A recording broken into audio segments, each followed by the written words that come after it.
एकता शर्मा और आज हम पढ़ रहे हैं 12th क्लास बुक रेनबो का 5th चैप्टर। चैप्टर नेम है Indians gift to the world. कि वर्ड इंडियंस गिफ्ट मतलब भारतीयों का गिफ्ट किसको? वर्ल्ड को, इस संसार को, इस दुनिया को, जो भारत के जो उपहार है इस विश्व को, उनके बारे में बताया है। तो देखो इसके अंदर दो पार्ट है, एक तो है हाउ योगा हील्स और सेकंड है प्योरिटी इज पावर। तो हम आज जो फर्स्ट पार्ट है इसका, इस 5th चैप्टर के अंदर दो पार्ट है, एक तो है योगा के बारे में, एक है प्योरिटी के बारे में। तो प्योरिटी इज पावर इसका सेकंड पार्ट है और हाउ योगा हील्स ये इसका फर्स्ट पार्ट है। तो इसका जो फर्स्ट पार्ट है वो पूरा का पूरा योगा पे डिपेंडेंट है। हम इसको आज पढ़ने जा रहे हैं योगा के बारे में। तो इस चैप्टर में बताया गया है कि किस प्रकार से योगा है वो अपने को बीमारियों से दूर रखता है, किस प्रकार से योगा को हमें एक थेरेपी के रूप में काम में लेना चाहिए, हमें योगा है वो करते रहना चाहिए। जो योगा पोस्चर होते हैं वो भी हमारे शरीर को स्वस्थ बनाए रखते हैं, उसमें हमारी हेल्प करते हैं। तो देखो स्टार्ट करते हैं इसको। It has become common knowledge that yoga is good for you. कि it has become common knowledge, कि ये एकदम कॉमन नॉलेज बन गया है, कि एकदम सामान्य ज्ञान की बात ये हो गई है कि yoga is good for you, कि योगा है वो आपके लिए अच्छा है। मतलब ये बात जो योगा को लेकर के है वो एकदम से हमारे लिए कॉमन बन गई है, कॉमन नॉलेज की बात है वो बन गई है कि योगा है वो हर एक व्यक्ति के लिए क्या है, हेल्पफुल है, गुड है, अच्छा है। Currently, yoga is being used as a therapy for cancer, infertility, lung disease, multiple sclerosis, Parkinson's disease, insomnia, high blood pressure and joint pain। तो देखो बताया कि करंटली मतलब आजकल अभी हाल ही में वर्तमान टाइम में presently yoga is being used, कि योगा है उसका प्रयोग किया जा रहा है एज ए थेरेपी, एक थेरेपी के रूप में, एक मतलब उपचार के रूप में। तो आजकल योगा को एक उपचार के रूप में यूज किया जा रहा है फॉर कैंसर। अब देखो डिजीज नेम आते हैं कि किन के लिए उपचार के रूप में इनका प्रयोग किया जाता है। कैंसर के लिए, इनफर्टिलिटी मतलब जो बांझपन होता है, संतानहीनता होती है, उसके लिए। लंग डिजीज मतलब फेफड़ों से संबंधित जो बीमारियां हैं उसके थेरेपी के रूप में। मल्टीपल स्क्लेरोसिस मतलब होता है कि जो स्नायु से संबंधित जो बीमारियां होती हैं, मतलब जो ऐसी बीमारी जिसके अंदर हमारी जो स्पर्श करने की, किसी चीज को छूने की हमारी जो गति होती है, या फिर हम जो बातचीत करते हैं उस पे हमारा नियंत्रण नहीं रहता, एक तरीके से हकलाना भी हो सकता है। तो मल्टीपल स्क्लेरोसिस मतलब जो हमारे अंदर बहुत सी ऐसी बीमारियां होती है जब हमारी जो इंद्रियां है वो काम करना, हमारे स्नायु है वो काम करना बंद कर दे। पार्किंसंस जो डिजीज होती है उसके बारे में भी आया है, जिसमें हमारे हाथ पैर कांपने लग जाते हैं। इंसोमनिया मतलब जो नींद नहीं आती, अनिद्रा होती है। हाई ब्लड प्रेशर मतलब उच्च रक्तचाप एंड जॉइंट पेन मतलब जोड़ों का दर्द।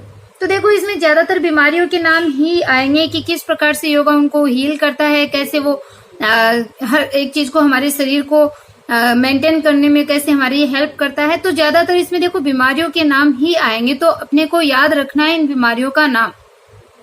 जगह जगह हिंदी में नाम लेने की जरूरत नहीं होती। इसको हम cancer, infertility, lung disease, multiple sclerosis, Parkinson disease, insomnia, high blood pressure और जॉइंट पेन, इन बीमारियों की थेरेपी के रूप में आजकल योगा है उसका प्रयोग किया जा रहा है।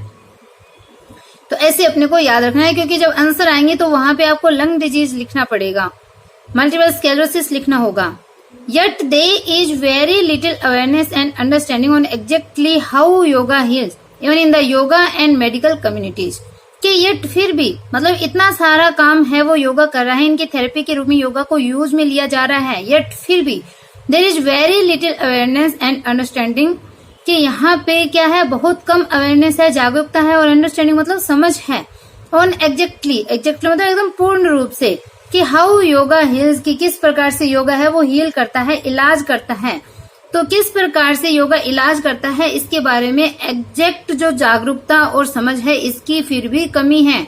Even in the yoga and medical communities, यहाँ तक कि योगा और जो मेडिकल जो कम्युनिटीज है, मतलब चिकित्सीय जो समुदाय है, इनमें भी इसकी अवेयरनेस की और समझ की कमी है कि एग्जैक्टली योगा कैसे हील करता है, कैसे हमें हमारे शरीर को स्वास्थ्य लाभ प्रदान करता है। तो इस बात की जो अवेयरनेस की जो कमी है, समझ की जो कमी है, वो योगा और जो मेडिकल कम्युनिटीज है वहां पे भी इतना नॉलेज नहीं है उनको कि किस प्रकार से योगा काम करता है।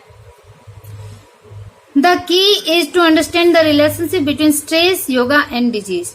कि द की यहाँ पे मूल बात के लिए आया है कि जो मूल बात क्या है कि मूल बात है तनाव, योगा और जो डिजीज है, बीमारियां हैं, इनके बिटवीन मतलब इनके बीच में संबंधों को समझना ही मूल बात है।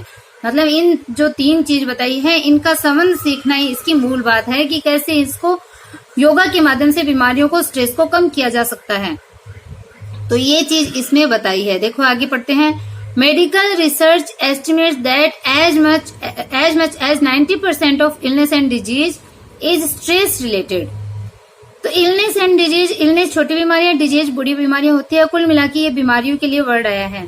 तो मेडिकल रिसर्च की जो मेडिकल रिसर्च है मतलब जो चिकित्सीय जो अनुसंधान है वो एस्टिमेट मतलब अनुमान लगाया है। तो मेडिकल रिसर्च ने अनुमान लगाया है कि 90% जो बीमारियां हैं वो स्ट्रेस से रिलेटेड है, तनाव से रिलेटेड है।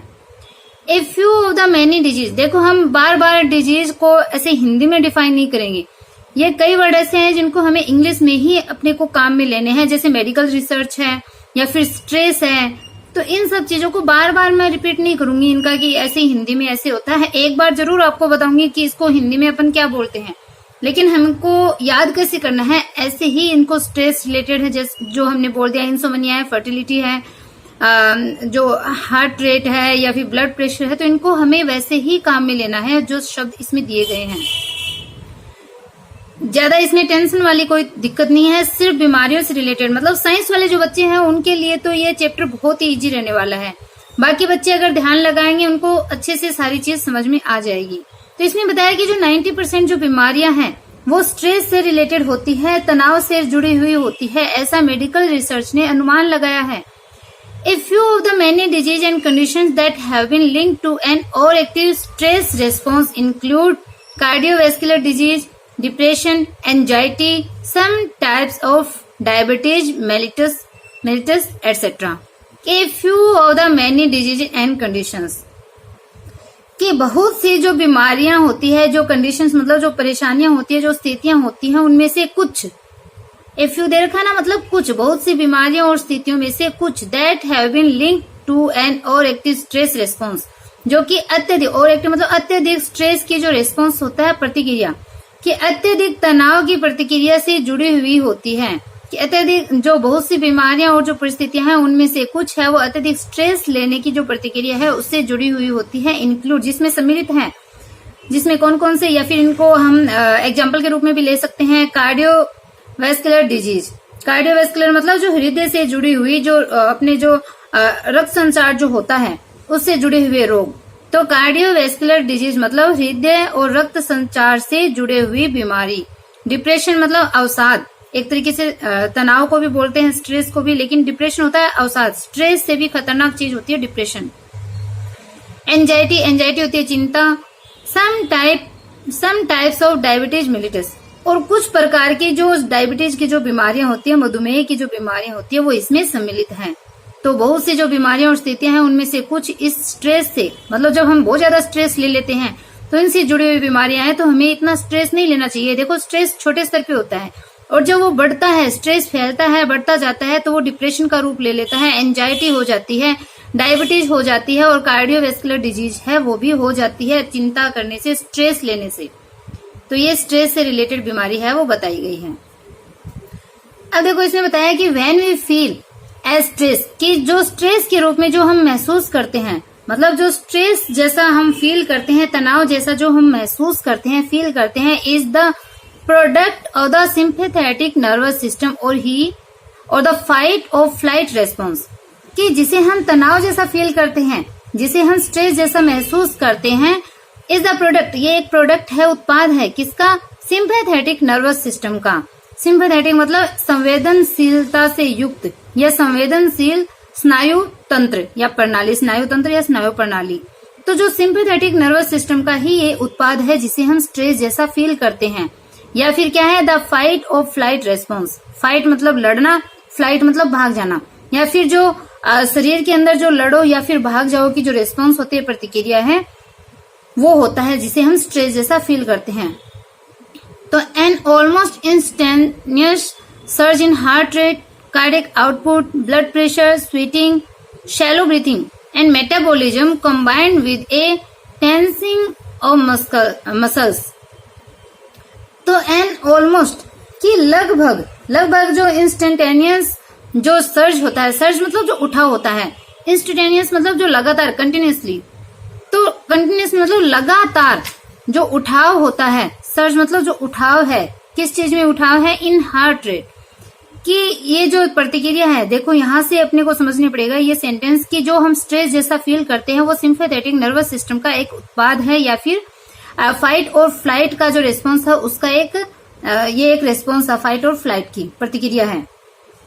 तो जो हमारी हार्ट रेट है उस हार्ट रेट में तुरंत ही लगभग एक सर्ज मतलब एक उठाव सा हो जाता है या एक उठाव होता है, अचानक से तुरंत ही क्या होता है, एक अपना जो हार्ट रेट होता है इंस्टेंटेनियस होता है, एक तो लगातार या फिर तुरंत ही उसी समय, तो लगातार या फिर तुरंत ही हमारी जो हार्ट रेट है उसमें लगभग एक उठाव होता है। तो एक तो हार्ट रेट में उठाव बता दिया है। देखो आगे कार्डियक आउटपुट मतलब जो हमारे हृदय के अंदर जो रक्त संचार जो होता है, कार्डियोवैस्कुलर डिजीज अभी नाम आया था, तो जो हमारे हृदय में जो रक्त का संचार होता है उसका जो आउटपुट मिलता है मतलब उसका जो रिजल्ट आता है उसमें भी अचानक से उठाव हो जाता है, ब्लड प्रेशर बढ़ जाता है, स्वेटिंग मतलब पसीना आता है, शैलो ब्रीथिंग हमारी सांस है उसकी गति शैलो हो जाती है, कम हो जाती है, एक तरीके से छिछली हो जाती है। मेटाबॉलिज्म मतलब जो हमारे अंदर जो एक प्रकार से जो भोजन हमारे अंदर जो ऊर्जा बनाता है, मेटाबॉलिज्म का मतलब क्या होता है, हम जो खाना खाते हैं, जो चीज हम ग्रहण करते हैं और जिससे हमारे शरीर में ऊर्जा जो मिलती है तो उसको मेटाबॉलिज्म बोलते हैं। तो ये मेटाबॉलिज्म की मात्रा है वो भी बढ़ जाती है, combined with a tensing of muscles, और मसल्स की जो टेंसिंग मतलब खिंचाव, और मांसपेशियां होती है उसमें खिंचाव है वो उत्पन्न हो जाता है।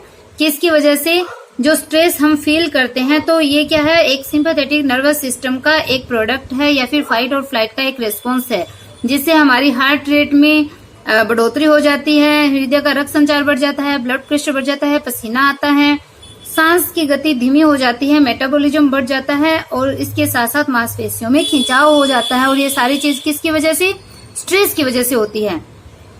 Internally, the fight or flight response shut down digestion and elimination and reduce blood flow to the internal organs। कि इंटरनली मतलब आंतरिक रूप से, कि हमारे शरीर के अंदर ही द फाइट और flight response shut down digestion, कि जो आंतरिक रूप से जो फाइट और फ्लाइट जो रेस्पॉन्स होता है, लड़ो या भाग जाओ की जो प्रतिक्रिया होती है वो डाइजेशन को बंद कर देती है, मतलब पाचन क्रिया को बंद कर देती है। एंड एलिमिनेशन मतलब जो निष्कासन होता है, मल का जो निष्कासन होता है, तो उसको भी ये शट डाउन कर देती है, बंद कर देती है। Reduces blood flow to the internal organs, और जो हमारे इंटरनल ऑर्गन जो होते हैं, आंतरिक जो अंग होते हैं, उसमें ब्लड फ्लो मतलब रक्त का संचार उसको भी रिड्यूस कर देती है, उसको भी कम कर देती है।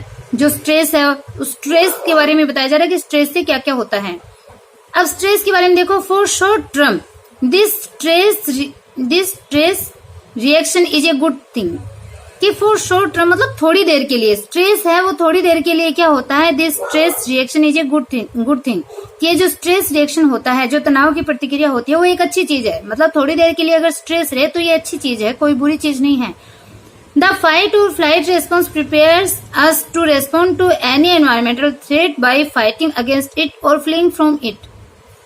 तो ठीक कैसे, द फाइट और फ्लाइट रेस्पॉन्स, कि हमारे अंदर जो लड़ो या भाग जाओ की जो रेस्पॉन्स होती है, जो प्रतिक्रिया होती है, वो हमें प्रिपेयर करती है टू रेस्पॉन्ड मतलब निष्पादन करने के लिए, टू एनी एनवायरमेंटल थ्रेट, कि किसी भी पर्यावरणीय जो खतरा होता है उसके प्रति प्रतिक्रिया करने के लिए या उसका निष्पादन करने के लिए फाइट और फ्लाइट रेस्पॉन्स है वो हमें प्रिपेयर करती है, तैयार करती है। बाय फाइटिंग अगेंस्ट इट, कि चाहे इसके विरुद्ध फाइटिंग करें, इसके विरुद्ध हम मुकाबला करें, या फिर फ्लीइंग फ्रॉम इट, या फिर इससे दूर भाग जाएं। तो इस प्रकार से लड़ो मतलब इसके विरुद्ध फाइट करें, जो हमारे अंदर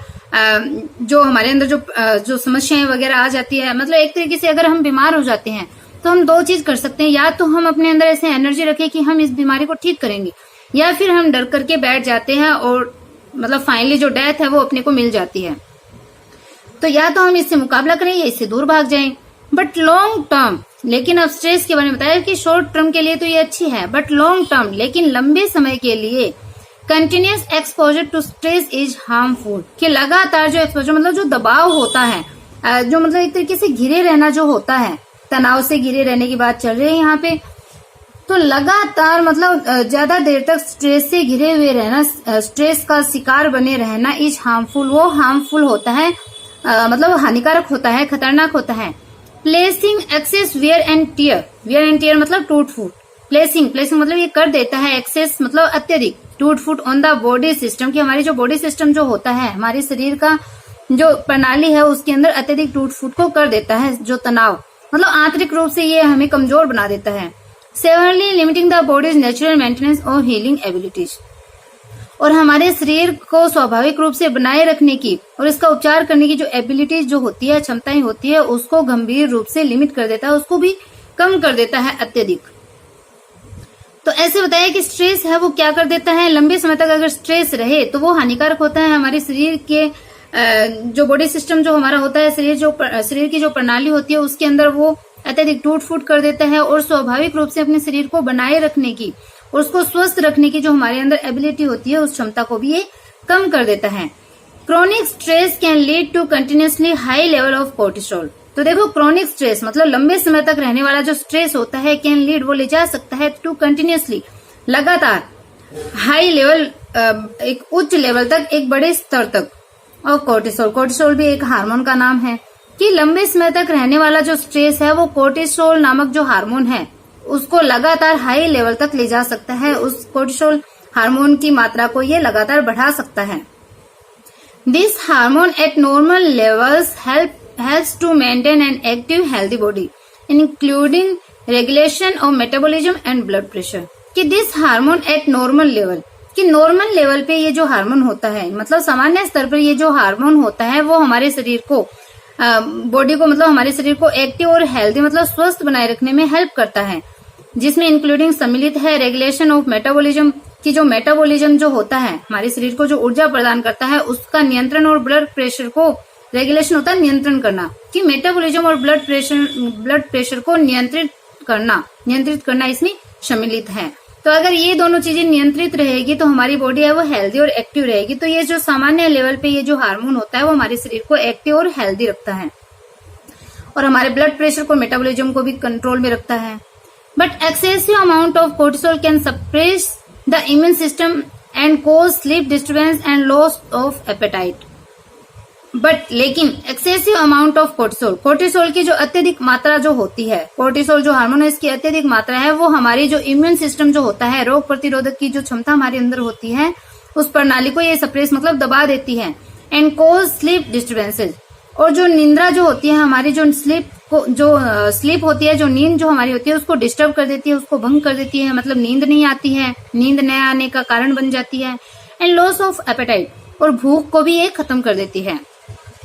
High levels of cortisol can also increase your heart rate, blood pressure and your cholesterol and triglyceride levels.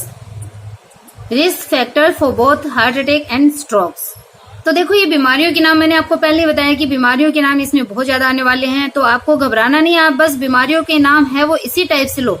आप इसका हिंदी में कुछ भी याद मत करो, बस आप बीमारियों के इंग्लिश जो नेम आ रहे हैं बस उनको याद रखो। कि हाई लेवल्स ऑफ कोर्टिसोल, कि कोर्टिसोल जो हार्मोन है उसका हाई लेवल मतलब उसकी जो बढ़ी हुई जो मात्रा है वो can also increase your heart rate, वो आपकी हार्ट रेट को भी बढ़ा सकती है। हार्ट रेट मतलब जो आपके हृदय की जो दर है उसको भी बढ़ा सकती है। ब्लड प्रेशर मतलब जो रक्तचाप जो होता है, ब्लड प्रेशर याद रखना है बस, हार्ट रेट को बढ़ा सकती है। कोलेस्ट्रॉल का जो हाई लेवल है वो आपके हार्ट रेट को, ब्लड प्रेशर को बढ़ा सकता है। योर कोलेस्ट्रॉल आपके कोलेस्ट्रॉल को बढ़ा सकता है। एंड ट्राइग्लिसराइड लेवल, और जो ट्राइग्लिसराइड जो लेवल होता है, और ये लेवल किस लिए होता है, देखो, risk factor for both heart attack and stroke. तो ये एक रिस्क फैक्टर है, मतलब एक जोखिम का एक तत्व है हार्ट अटैक के लिए भी, और जो स्ट्रोक मतलब होता है हमारे मस्तिष्क में कहीं पे भी जो ब्लड फ्लो हो रहा है, रक्त का संचार जो हो रहा है वो अगर रुक जाए तो वहां पे एक स्ट्रोक हो जाता है। एक तरीके से खून का थक्का जम जाना भी इसको बोला जाता है। तो जहां पे खून जाम हो जाए मतलब रक्त संचार बंद हो जाए, और हार्ट अटैक, ये जो दो चीज बताई है ये दो रिस्क फैक्टर है। और किस वजह से होता है, ट्राइग्लिसराइड लेवल की वजह से। तो इन सबको ये क्या कर देता है, इनको इंक्रीज कर देता है। ये जो कोर्टिसोल जो हार्मोन होता है इसका हाई लेवल हार्ट रेट को, ब्लड प्रेशर को, कोलेस्ट्रॉल को बढ़ा देता है, और ट्राइग्लिसराइड लेवल को भी ये इसकी गति को भी ये बढ़ा देता है, इसके स्तर को भी ऊंचा उठा सकता है, जो कि हार्ट अटैक और स्ट्रोक इन दोनों की रिस्क फैक्टर होते हैं, जोखिम भरे तत्व होते हैं। The by product of cortisol act as sedatives which can lead to change in mood specially to feeling of depression. कि the by products of cortisol, कि जो कोर्टिसोल से उत्पन्न जो बाई प्रोडक्ट मतलब इससे उत्पन्न जो उत्पाद है, तो कोर्टिसोल से उत्पन्न जो तत्व है वो एक्ट कार्य करते हैं एज सेडेटिव। सेडेटिव मतलब जो नींद लाते हैं, निंद्रालु बनाते हैं जो। तो जो कोर्टिसोल के द्वारा उत्पन्न जो प्रोडक्ट है, जो तत्व है, वो सेडेटिव बनाते हैं, सेडेटिव बनाने का कार्य करते हैं, हमें निंद्रालु बनाने का कार्य करते हैं। Which can lead to change in mood, जो कि जो मूड हमारा होता है, मतलब जो हमारी मानसिक स्थिति होती है उसमें चेंज कर देता है, उसमें परिवर्तन करने की ओर लेके जाता है। स्पेशली विशेष रूप से टू फीलिंग्स ऑफ डिप्रेशन, विशेष रूप से जो डिप्रेशन मतलब अवसाद की जो फीलिंग होती है उसकी तरफ ये लेके जाता है, मतलब हमें अवसाद में डाल देता है। क्या? कोर्टिसोल। तो कोर्टिसोल हार्मोन से उत्पन्न जो प्रोडक्ट होते हैं, तत्व होते हैं, वो हमें सेडेटिव बनाते हैं, निंद्रा लाने वाले का काम करते हैं, अत्यधिक निंद्रालु बना देते हैं, हमारे मूड को चेंज कर देते हैं, मानसिक अवस्था को बदल देते हैं, और अवसाद वाली जो फीलिंग्स होती है, अवसाद की जो हमारे अंदर भावनाएं हैं वो उत्पन्न कर देता है या अवसाद उत्पन्न कर देता है। फॉर्चुनेटली, कि सौभाग्य से, the body has a natural counter balance to the fight of flight response called the parasympathetic nervous system और द रिलैक्सेशन रेस्पॉन्स। तो देखो अब एक चीज और बताई है कि फॉर्चुनेटली, सौभाग्य से, मतलब ये सारी चीजें ये हार्मोन कर देते हैं, बट फॉर्चुनेटली, सौभाग्य से, the body has a natural counter balance, कि जो शरीर होता है, हमारा जो शरीर होता है उसके अंदर एक स्वाभाविक काउंटर बैलेंस होता है, मतलब एक संतुलन बनाने की क्षमता होती है। टू द फाइट और फ्लाइट रेस्पॉन्स, कि ये जो फाइट और फ्लाइट रेस्पॉन्स है, इस प्रतिक्रिया के विरुद्ध हमारे शरीर के अंदर एक नेचुरल काउंटर बैलेंस होता है, एक स्वाभाविक संतुलन की प्रक्रिया भी मौजूद होती है, जिसको क्या बोला जाता है? पैरासिम्पैथेटिक नर्वस सिस्टम कहा जाता है, या फिर रिलैक्सेशन रेस्पॉन्स कहा जाता है। रिलैक्सेशन मतलब एक तरीके से हम अपनी इंद्रियों को जब स्थिर कर लेते हैं, मतलब जो बोला जाता है ना कि हमें रिलैक्स करना है, मतलब हमें अपने शरीर को ढीला छोड़ना है, तो रिलैक्सेशन रेस्पॉन्स भी उसको बोला जाता है, और पैरासिम्पैथेटिक नर्वस सिस्टम भी इसको बोला जाता है। सिम्पैथेटिक नर्वस सिस्टम के बारे में हमने पढ़ लिया, और उसके अगेंस्ट ये पैरासिम्पैथेटिक नर्वस सिस्टम है, जो हमारे शरीर को स्वस्थ बनाए रखने में हमारे अंदर मौजूद होता है, एक तरीके से इम्यून सिस्टम के रूप में मौजूद होता है। तो देखो, the parasympathetic nervous system becomes activated when the threat और स्ट्रेसर हैज पास्ड और ended, but it can also be consciously activated by deepening the breath and by relaxing the skeletal muscles. तो देखो बताया है कि द पैरासिम्पैथेटिक नर्वस सिस्टम, कि जो parasympathetic जो नर्वस सिस्टम होता है वो बिकम एक्टिवेटेड, कि इसको एक्टिवेट किया जा सकता है व्हेन द थ्रेट और स्ट्रेसर हैज पास्ड, जब स्ट्रेस मतलब जब तनाव, ये जो पैरासिम्पैथेटिक जो नर्वस सिस्टम हो बिकम्स एक्टिवेटेड, वो एक्टिवेट हो जाता है। बिकम एक्टिवेटेड मतलब एक्टिवेट हो जाता है, ये काम करना शुरू कर देता है व्हेन, जब द थ्रेट मतलब जो खतरा होता है, और स्ट्रेसर मतलब जो तनाव उत्पन्न करने वाली जो मतलब परिस्थितियां होती है, जो स्ट्रेसर मतलब तनाव उत्पन्न करने वाली परिस्थितियां, कि जब खतरा या फिर तनाव उत्पन्न करने वाली जो स्थितियां या जो कारण होते हैं, जब वो पास मतलब गुजर जाते हैं या फिर एंडेड मतलब समाप्त हो जाते हैं, तब ये पैरासिम्पैथेटिक नर्वस सिस्टम है वो एक्टिवेट हो जाता है, काम करना शुरू करता है। बट लेकिन it can also be consciously activated, लेकिन इसको कॉन्शियसली मतलब जानबूझकर भी एक्टिवेट किया जा सकता है बाय डीपनिंग द ब्रेथ मतलब एकदम गहराई के साथ, डीपनिंग मतलब एकदम गहरी सांस लेकर के, and by relaxing the skeletal muscles, और हमारा जो स्केलेटल मसल्स मतलब जो हमारे अस्थि पेशी जो होती है, हमारी जो अस्थियां या फिर जो हमारी मांसपेशियां होती है, हड्डियों से युक्त हमारी जो मांसपेशियां, उसको रिलैक्स करके और गहरी सांस लेकर के हम जानबूझ करके इसको एक्टिवेट है वो कर सकते हैं। किसे एक्टिवेट कर सकते हैं? इस पैरासिम्पैथेटिक नर्वस सिस्टम को हम एक्टिवेट कर सकते हैं। और ये जो पैरासिम्पैथेटिक जो नर्वस सिस्टम है वो हमारी बॉडी के लिए बहुत ही यूजफुल रहता है, हमें बीमारियों से दूर लेके जाता है। तो देखो बहुत ही अच्छा पार्ट है, इसमें कितनी सारी चीजें बताई गई है कि हमें किन चीजों को यूज में लेना चाहिए, कैसे अपने शरीर को स्वस्थ बनाए रखना चाहिए, कैसे कौन सी चीज है वो हमारी बॉडी को स्वस्थ रखती है, ये सारी चीजें हैं वो इसमें बताई गई है। अब देखो आगे पढ़ते हैं कि when activated the parasympathetic nervous system कि when activated the parasympathetic nervous system lowers blood pressure, heart rate and respiration, the pace of the breath. तो व्हेन मतलब जब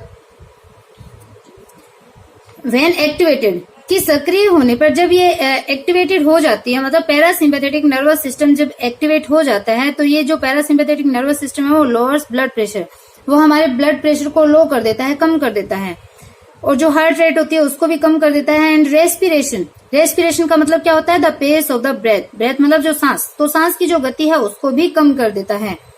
कौन सी चीज, तो ये पैरासिम्पैथेटिक नर्वस सिस्टम के बारे में बताया है। देखो पैरासिम्पैथेटिक नर्वस सिस्टम जब एक्टिवेट हो जाता है, जब काम करना शुरू कर देता है तो ये ब्लड प्रेशर को कम कर देता है, हार्ट रेट को कम कर देता है, और जो रेस्पिरेशन मतलब जो हमारी सांस की जो गति होती है उसको भी ये कम कर देता है। Digestion and elimination are allowed to be stimulate and blood is free to travel to the digestive, reproductive, glandular and immune systems necessary for the promotion of long term health।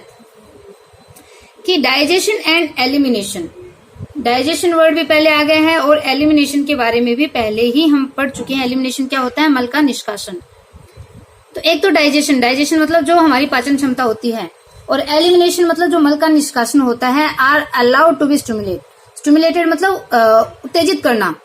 तो डाइजेशन और जो elimination है इनको भी उत्तेजित करने की अनुमति मिल जाती है, मतलब ये भी उत्तेजित कर देता है। क्या चीज, जो पैरासिम्पैथेटिक नर्वस सिस्टम होता है तो वो डाइजेशन और एलिमिनेशन को भी उत्तेजित कर देता है। तो देखो जहां पे जो सिंपैथेटिक नर्वस सिस्टम जो काम कर रहा था उसके अपोजिट ये पैरासिम्पैथेटिक नर्वस सिस्टम है। जो सिंपैथेटिक नर्वस सिस्टम क्या कर रहा था, डाइजेशन को, एलिमिनेशन को रोक रहा था, उसको इफेक्ट कर रहा था। लेकिन ये जो पैरासिम्पैथेटिक नर्वस सिस्टम है वो हमारे डाइजेशन को और जो एलिमिनेशन का जो काम जो होता है, जो कि हर एक बॉडी के अंदर जैसे जरूरी माना जाता है, तो उनको भी ये स्टिमुलेट कर देता है, उनको भी ये उत्तेजित कर देता है। And blood is free to travel to the digestive, reproductive, glandular and immune system.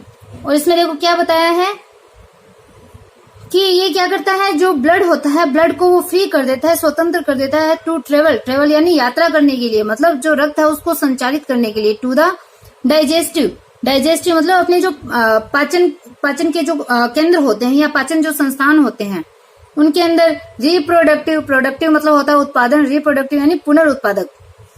ग्लैंडर, glandular मतलब ग्रंथियां। And immune system, immune system मतलब जो रोग प्रतिरोधक की जो प्रणाली होती है इनके अंदर। तो देखो जो पाचन संस्थान होते हैं, पुनरुत्पादक के जो केंद्र होते हैं, ग्रंथियां होती है, और जो रोग प्रतिरोधक जो प्रणाली होती है इनके अंदर ब्लड को ये स्वतंत्र विचरण करने देता है, ब्लड का संचार है वो करने देता है, मतलब इसकी तरफ ब्लड को भेज देता है। Systems necessary for the promotion of long term health, कि ऐसे सिस्टम्स, ऐसे प्रणाली नेसेसरी जो कि आवश्यक है for the promotion of long term health, कि अपनी हेल्थ को, अपने शरीर को लंबे समय तक बनाए रखने के लिए जो आवश्यक है उन प्रणालियों की तरफ ये रक्त को भेज देते हैं। मतलब ये जो सिस्टम होते हैं, डाइजेस्टिव का जो क्षेत्र बताया है, रिप्रोडक्टिव का जो बताया है, ग्लैंडर का जो बताया है, इम्यून सिस्टम का जो बताया है, तो इनकी तरफ रक्त को ये भेज देता है। क्योंकि ब्लड का संचार जब सही रहेगा, जब ब्लड है जिसका मतलब विचरण या जो संचार सही से अगर होता रहेगा तो हमारा जो स्वास्थ्य है वो लंबे समय तक बने रहेगा। इसलिए बताया कि system necessary for the promotion of long term health, जो कि हमारे स्वास्थ्य को, हमारी हेल्थ को लंबे समय तक बनाए रखने के लिए आवश्यक प्रणाली है। देखो अगर ये जो लाइंस है अगर ये सही से क्लियर नहीं दिख रही है, देन आप वीडियो क्वालिटी 480 पे करके देखेंगे, एकदम क्लियर आपको ये दिखेगी। थोड़ा सा लग रहा है मुझे भी कि ये थोड़ी थोड़ी डिम सी लग रही है लाइन, एकदम क्लियरली नहीं दिख रही। एक सेकंड में इसको थोड़ा सा सही कर देती हूँ जिससे आपको एकदम क्लियर दिखे, या फिर आप वीडियो क्वालिटी को 480 पे करेंगे, आपको ये एकदम सही से दिखेगी। The relaxation response is also known as the rest and renew stage. देखो अब एकदम क्लियर दिख रहा है। The relaxation response is also known as the rest and renew stage. कि जो रिलैक्सेशन जो रेस्पॉन्स है, जो पीछे अपने नाम भी आया था रिलैक्सेशन रेस्पॉन्स या फिर parasympathetic nervous system, is also known, इसको जाना जाता है एक रेस्ट एंड रीन्यू स्टेज के रूप में भी इसको जाना जाता है। तो किस रूप में? रेस्ट मतलब विश्राम करें, एंड रीन्यू मतलब पुनर्नवीनीकरण करना एक तरीके से। तो इसे रेस्ट एंड रीन्यू स्टेज के रूप में भी इसको जाना जाता है।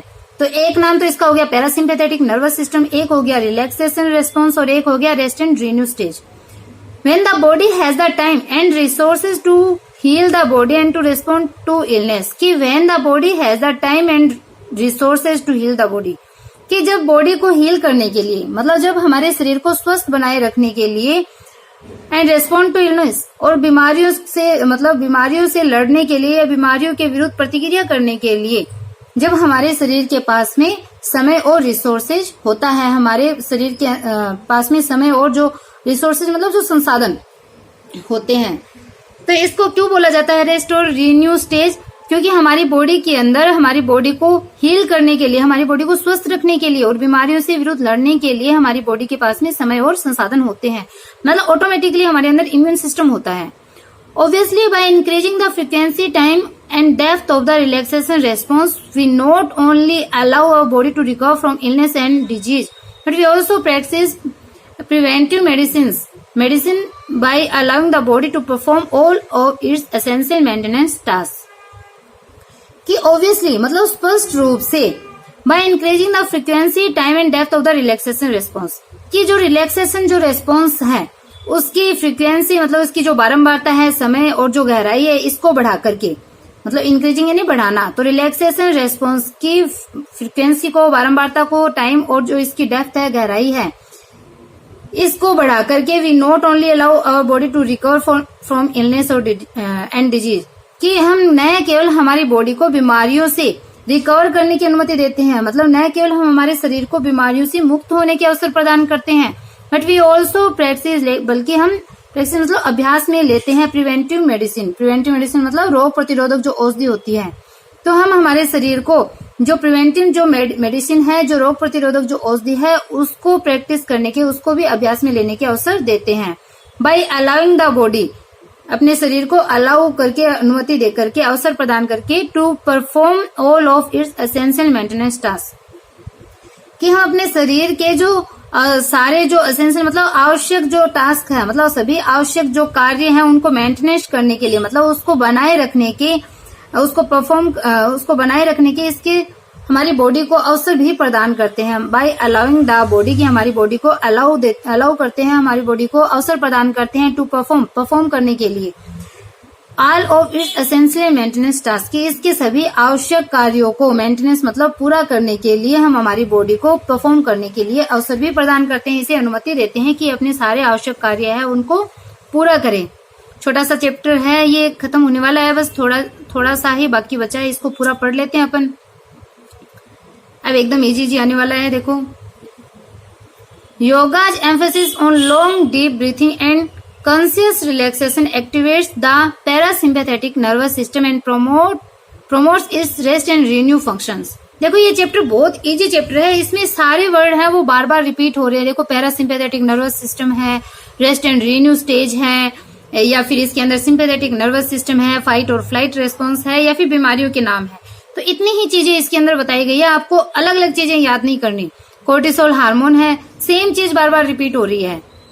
तो देखो योगा है वो एम्फेसिस मतलब जोर देता है ऑन लॉन्ग डीप ब्रीथिंग, कि लंबी और गहरी सांस पे योगा जोर देता है। Conscious relaxation activates the parasympathetic nervous system, तो कॉन्शियस मतलब जानबूझ के जो रिलैक्सेशन है वो एक्टिवेट करता है पैरासिम्पैथेटिक नर्वस सिस्टम को।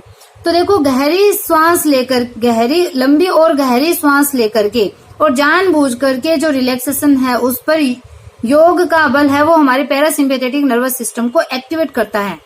तो हमारे पैरासिम्पैथेटिक नर्वस सिस्टम को एक्टिवेट कौन करता है? एक तो लंबी और गहरी सांस और जानबूझ करके कॉन्शियस जो रिलैक्सेशन होता है उस पे योगा का जो जोर होता है, योगा का बल जो होता है, योगा का जो एम्फेसिस है, जोर है, वो पैरासिम्पैथेटिक नर्वस सिस्टम को एक्टिवेट करता है, इसको स्टार्ट करता है, सक्रिय करता है। And promotes it's rest and renew function, और इसके जो रेस्ट और रिन्यू जो फंक्शन है, जो इसके कार्य हैं, उनको भी ये प्रमोट करता है, इसको भी ये बढ़ाता है। इनफैक्ट वास्तव में a recent study has shown yoga to decrease the level of the stress hormone cortisol in the blood. कि इनफैक्ट वास्तव में रिसेंट स्टडी कि हाल ही में किया गया जो अध्ययन है शोन, वो हमें दिखाता है, दर्शाता है कि योगा क्या करता है कि हमारे ब्लड के अंदर, हमारे खून के अंदर जो कोर्टिसोल हार्मोन है उसके स्ट्रेस के लेवल को ये डिक्रीज करता है, कम करता है। मतलब हमारे रक्त के अंदर, बॉडी के अंदर तनाव उत्पन्न करने वाला जो कोर्टिसोल हार्मोन है उसके स्तर को ये कम कर देता है। कौन कम कर देता है? जो पैरासिम्पैथेटिक नर्वस सिस्टम है, ये हाल ही में स्टडी की गई है कि जो योगा है मतलब योगा है वो कम कर देता है हमारे ब्लड के अंदर स्ट्रेस उत्पन्न करने वाला जो कोर्टिसोल हार्मोन है उसके लेवल को योगा है वो कम कर देता है। ये हाल ही में किया गया एक स्टडी है, एक अध्ययन है जिससे हमें पता चला है। The meditative practice of yoga help to reduce the responsiveness of the mind to stressors and to lessen the intensity of the fight or flight response। कि the meditative practice of yoga, कि योगा का जो ध्यान, meditative मतलब ध्यान एकाग्र करना, जो प्रैक्टिस है, अभ्यास है, तो योग की ध्यान एकाग्र करने की जो प्रैक्टिस है या फिर जो क्रिया है वो help to reduce the responsiveness of the mind, कि वो हमारे मस्तिष्क के अंदर जो स्ट्रेसर है, मतलब मस्तिष्क के अंदर जो तनाव उत्पन्न करने वाले जो कारक है उसकी प्रतिक्रिया को कम करने में योगा है वो हेल्प करता है। तो देखो, एक तरीके से ये बताया कि योगा की जो ध्यान एकाग्र करने की जो प्रैक्टिस है, जो अभ्यास है, या फिर योगा का ध्यान एकाग्र करने की जो क्रियाएं हैं वो हमारे माइंड में स्ट्रेस उत्पन्न करने वाले जो कारक हैं उनकी प्रतिक्रियाओं को ये कम करता है। And to lessen the intensity of fight और फ्लाइट रेस्पॉन्स, और जो फाइट और फ्लाइट रेस्पॉन्स जो है, लड़ो और भाग जाओ की जो प्रतिक्रिया है उसकी इंटेंसिटी को, इसकी गहराई को भी ये लेसन यानी कम करता है। कौन? योगा। तो योगा एक प्रकार से तो स्ट्रेस उत्पन्न करने वाले जो कारण है उनको भी खत्म करता है और फाइट और फ्लाइट रेस्पॉन्स को भी ये कम कर देता है। Yoga also teaches us to see potential stressor as challenge rather than threat, enabling one to avoid the stress response entirely. कि योगा आल्सो टीचेज अस, कि योगा हमें यह भी टीचेज मतलब सिखाना, कि योग हमें यह भी सिखाता है कि to see potential stressors as challenge, कि जो पोटेंशियल स्ट्रेसर्स हैं मतलब जो संभावित जो खतरे उत्पन्न संभावित जो स्ट्रेस उत्पन्न करने वाले जो कारक हैं उनको चैलेंज के रूप में देखें, चुनौती के रूप में देखें, रेदर देन थ्रेट, कि खतरे की बजाय चुनौती के रूप में हम संभावित स्ट्रेसर्स को देखें, हम तनाव उत्पन्न करने वाले कारणों को एक चुनौती के रूप में लें, न कि एक खतरे के रूप में। Enabling one to avoid the stress response entirely यानी संपूर्ण रूप से। कि एनेबलिंग मतलब जो कि समर्थ बनाता है, कि जो कि एक व्यक्ति को समर्थ बनाता है to avoid the stress response entirely, की पूर्ण रूप से स्ट्रेस रेस्पॉन्स को दूर करने के लिए, तनाव की जो प्रतिक्रिया है उनको दूर करने में एक व्यक्ति को ये समर्थ बनाता है। तो योग देखो क्या क्या करता है, योग हमारे से स्ट्रेस को भी दूर कर देता है। कि not only does yoga's ability to activate the parasympathetic nervous system reduce stress and allow the body to heal itself, but the practice of yoga also improves the body's inherent healing abilities. कि not only does yoga's ability to active the parasympathetic nervous system reduce stress, तो इसमें बताया है कि न केवल जो योगाज ability मतलब योगा की जो एबिलिटी होती है टू एक्टिवेट मतलब एक्टिवेट करना, सक्रिय करने में पैरासिम्पैथेटिक नर्वस सिस्टम। तो देखो, पैरासिम्पैथेटिक नर्वस सिस्टम को एक्टिवेट करने के अंदर जो योगा की जो एबिलिटी है वो न केवल स्ट्रेस को कम करती है और हमारे शरीर को हील करने की, हमारे शरीर को स्वस्थ बनाए रखने के अंदर ये काम मतलब न केवल ये जो पैरासिम्पैथेटिक नर्वस सिस्टम है वो पैरासिम्पैथेटिक नर्वस सिस्टम सक्रिय एक्टिवेट करने में जो योगा की एबिलिटी है, जो मतलब योगा की जो क्षमता है वो न केवल हमारे स्ट्रेस को कम करती है और बॉडी को हील करने में, हील इटसेल्फ मतलब स्वतः ही हील करने की अनुमति ही नहीं देती, बल्कि but the practice of yoga also, but also का यूज है, बल्कि द प्रैक्टिस ऑफ योगा की योगा का जो अभ्यास होता है वो हमारी बॉडी के अंदर जो इनहेरेंट हीलिंग एबिलिटीज है, इनहेरेंट मतलब जो जन्मजात जो हीलिंग एबिलिटीज मतलब हमारे शरीर को स्वास्थ्य प्रदान करने वाली जो एबिलिटीज है, क्षमताएं हैं, उनको भी इम्प्रूव करती है, इनको भी सुधारती है। तो नॉट ओनली बट आल्सो का यूज है, इसमें बताया है कि जो पैरासिम्पैथेटिक नर्वस सिस्टम है उसको सक्रिय करने में न केवल योगा की जो एबिलिटी है वो स्ट्रेस को कम करती है और हमारी बॉडी को अपने आप हील करने की अनुमति देती है, बल्कि योगा का अभ्यास है वो हमारी बॉडी के अंदर जो जन्मजात हीलिंग एबिलिटीज जो होती है, शरीर को स्वस्थ बनाए रखने की जो क्षमता है उनको भी सुधारती है। मतलब ये लड़ती तो है ही है, लेकिन उनको इम्प्रूव और करती है, इनमें सुधार और करती है। बीमारियों से तो दूर करती ही करती है, लेकिन ये इसमें सुधार भी करती है। अब योगा पोस्चर के बारे में आया है। The inverting, twisting and compressing that occur in yoga posture enhance the circulation of blood and body fluid. कि योगा पोस्चर मतलब जो योग की जो मुद्राएं होती है, जो हम मुद्राएं बनाते हैं योग करते समय, तो योग मुद्राओं के अंदर इन्वर्टिंग मतलब शरीर को सिकोड़ना, ट्विस्टिंग यानी मोड़ना, कंप्रेसिंग क्या होता है, दबाना। कि योगा पोस्चर में, योगा की मुद्राओं में अकर यानी प्रकट होने वाली, उत्पन्न होने वाली शरीर को सिकोड़ने, मोड़ने और दबाने की जो क्रियाएं हैं, the circulation of blood enhance मतलब बढ़ाती है, ब्लड सर्कुलेशन को बढ़ाती है, मतलब हमारे रक्त संचार को बढ़ाती है, एंड बॉडी फ्लूइड और जो अन्य शरीर के अंदर जो फ्लूइड मतलब जो द्रव होते हैं उनके संचार को भी ये बढ़ाती है। क्या बढ़ाती है? जो योगा पोस्चर जो होते हैं, योगा की जो मुद्राएं होती है, शरीर को सिकोड़ना, मोड़ना और इसको दबाने की जो मुद्राएं होती है, वो हमारी बॉडी, हमारे शरीर में जो अन्य द्रव है और जो ब्लड सर्कुलेशन है इनको बढ़ाती है।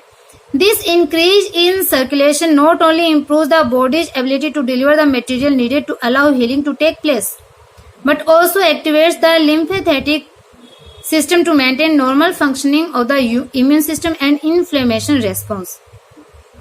कि this increase in circulation, कि इस सर्कुलेशन के अंदर मतलब इस बढ़े हुए संचार से, this increase in circulation मतलब इस संचार की बढ़ोतरी से या इस बढ़े हुए संचार से, इस संचार की बढ़ोतरी से not only improve the bodies ability, कि न केवल शरीर की एबिलिटी इंप्रूव होती है, न केवल शरीर की सुधारने की जो एबिलिटी, जो क्षमताएं होती है, न केवल वो सुधरती है, और एबिलिटी कौन सी? To deliver the material needed to allow healing to take place, कि हील करने वाले मतलब हमारे शरीर को स्वास्थ्य लाभ प्रदान करने के लिए जो आवश्यक मटेरियल है उनको डिलीवर करने की जो एबिलिटी है, योग्यता है, कि न केवल उन योग्यताओं को ये सुधारती है, बट ऑल्सो बल्कि activates the lymphatic system to maintain normal functioning, कि ये जो लिम्फेटिक जो सिस्टम होता है उसको भी एक्टिवेट करती है। लिम्फेटिक जो सिस्टम होता है, ये भी एक क्रिया होती है शरीर में होने वाली, इसको भी ये एक्टिवेट करता है, इसको भी ये सक्रिय करती है। टू मेंटेन नॉर्मल फंक्शनिंग, ये किस काम आता है? देखो, मेंटेन मतलब बनाए रखने के लिए, नॉर्मल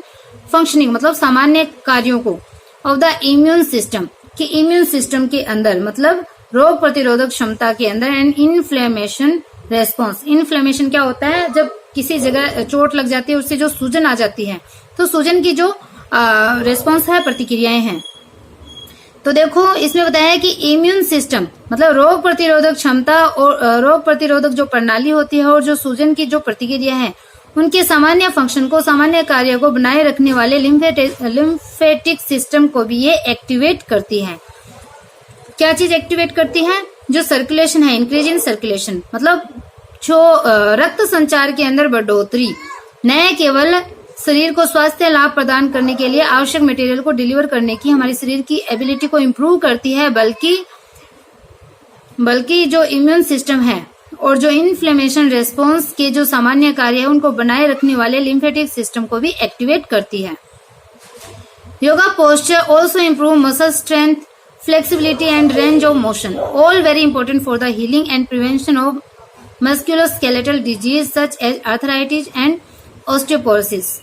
कि योगा पोस्चर, जो योगा पोस्चर है, अभी योगा पोस्चर की बात चल रही है कि इनसे हमारे ब्लड का सर्कुलेशन बढ़ता है, और सर्कुलेशन जब बढ़ता है तो हमारी बॉडी को हील करने वाले जो मटेरियल होते हैं वो ऑटोमेटिकली मिलने लग जाते हैं, और हमारे शरीर का सामान्य कार्य है वो सही ढंग से चलने लग जाता है। यहाँ तक इतना बताया है। तो देखो, yoga posture also improve muscle strength, कि जो योगा पोस्चर जो होते हैं, योग की जो मुद्राएं होती हैं, वो हमारी जो मसल स्ट्रेंथ है मतलब हमारी मांसपेशियों की जो शक्ति है उसको भी इम्प्रूव करती है। फ्लेक्सिबिलिटी मतलब जो लचीलापन होता है उसके अंदर भी बढ़ोतरी करती है, इसको भी सुधारती है। रेंज ऑफ मोशन, जो मोशंस होते हैं, भाव होते हैं, उसके विस्तार को भी ये सुधारती है। All very important for the healing, और ये सारे हैं वो हीलिंग के लिए बहुत इंपॉर्टेंट है, स्वास्थ्य लाभ के लिए बहुत ज्यादा इंपॉर्टेंट होते हैं। And prevention of musculoskeletal disease, और जो मस्कुलोस्केलेटल जो डिजीज होती है मतलब जो अस्थि पेशी से रिलेटेड जो बीमारियां होती हैं उनको रोकने में भी ये हमारे लिए बहुत ही इम्पोर्टेंट होती है। जैसे कि आर्थराइटिस होती है और ऑस्टियोपोरोसिस जो बीमारियां होती है। आर्थराइटिस का मतलब होता है गठिया की बीमारी, और ऑस्टियोपोरोसिस मतलब हड्डियों का कमजोर हो जाना। जैसे इतनी कमजोर हो जाती है हड्डियां कि थोड़ा सा झटका लगने पे ही टूट जाती है, तो इस टाइप की जो बीमारियां होती है जो कि मस्कुलोस्केलेटल डिजीज में आती हैं, इनको रोकने में भी ये बहुत इंपॉर्टेंट होता है। क्या? योगा पोस्चर। और बीमारियों को हील करने में भी ये बहुत ज्यादा इंपॉर्टेंट है, वो होता है। Yoga's emphasis on deep breathing combined with back bend improves lung capacity and function. तो जो बैक बेंड मतलब पीठ को, बेंड मतलब झुका लेना, तो पीठ को पीछे की ओर झुकाने के साथ ही जो लंबी जो ब्रेथिंग, जो गहरी जो ब्रेथिंग होती है, मतलब गहरी सांस होती है, योग में जो गहरी, योगाज एम्फेसिस ऑन डीप ब्रीथिंग, कि योगा का गहरी श्वास पे जोर दिया जाना और जो बैक बेंड होता है उस पर भी जोर दिया जाना, मतलब पीठ को पीछे मोड़कर जो झुकाव जो होता है उस पर भी योगा है वो जोर देता है। तो ये जो योगा का जो जोर देना है वो improve lung capacity and function, वो लंग कैपेसिटी को इम्प्रूव करता है, फेफड़ों की जो क्षमता है इसको सुधारता है और इसके कार्यशीलता को भी, ये फंक्शंस मतलब इसके कार्यशीलता को भी सुधारता है। तो क्या सुधारता है? देखो, हमारे पेट को पीछे मोड़ने के कंबाइंड मतलब साथ साथ जो डीप ब्रेथिंग है, गहरी श्वास पे योगा का जो जोर दिया जाना है वो लंग कैपेसिटी को और इसकी फंक्शंस को, इसकी क्रियाशीलता को बढ़ाती है। Practicing yoga also encourages one to lead a healthier lifestyle through developing the self-awareness and discipline required for positive behavior modification। कि प्रैक्टिसिंग योगा का जो अभ्यास है वो एनकरेज वन, कि एक व्यक्ति को एनकरेज करता है, उत्साहित करता है, to lead a healthier lifestyle, कि योगा का अभ्यास है वो एक व्यक्ति को हेल्थियर लाइफस्टाइल के आत्म जागरूकता को विकास करके एंड डिसिप्लिन, अनुशासन का विकास करके required for positive behaviour modification, कि योगा का अभ्यास सकारात्मक व्यवहार के परिवर्तन के लिए आवश्यक अनुशासन और आत्म जागरूकता के विकास के माध्यम से या इनको विकसित करके जो हेल्थियर लाइफस्टाइल की तरफ एक व्यक्ति को ले जाने में एनकरेज करता है, प्रोत्साहित करता है। योगा अभ्यास की बात की जा रही है। अब देखो इसमें लास्ट लाइन में क्या बताया है कि while yoga provides such a strong support to the body's healing mechanism, it is important to view yoga as an agent of complementary therapy and not relied upon as the only therapy for healing disease. तो देखो, while yoga provides, कि जबकि योगा है वो provide करता है, प्रदान करता है सच ए स्ट्रॉन्ग सपोर्ट, एक मजबूत सपोर्ट, एक सहारा to the body's healing mechanism, कि हमारे शरीर को स्वास्थ्य लाभ प्रदान करने में जो योगा है वो एक मजबूत सहारा प्रदान करता है, एक क्षमता तो रखता है।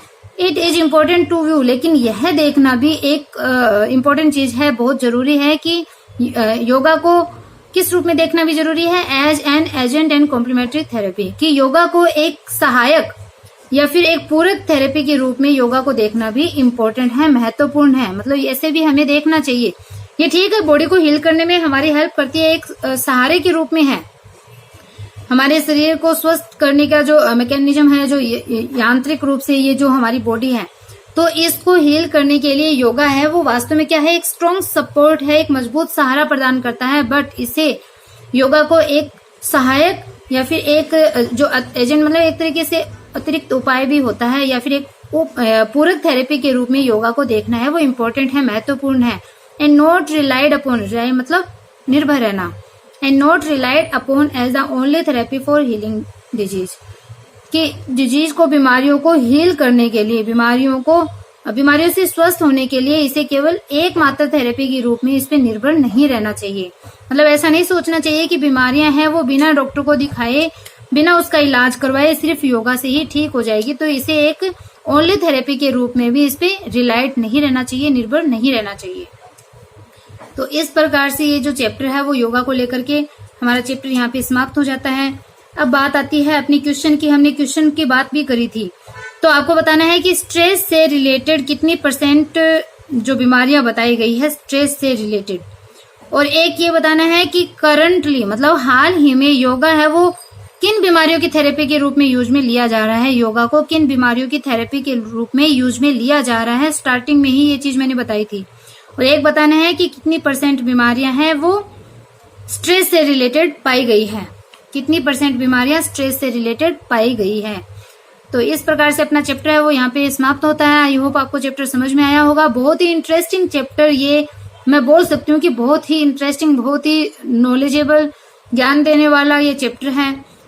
तो अगर आपको वीडियो पसंद आ रहा है, चैनल पसंद आ रहा है, देन चैनल को लाइक सब्सक्राइब करना बिल्कुल भी ना भूलें। ज्यादा से ज्यादा अपने फ्रेंड के पास शेयर कीजिए। Okay, bye, have a nice day.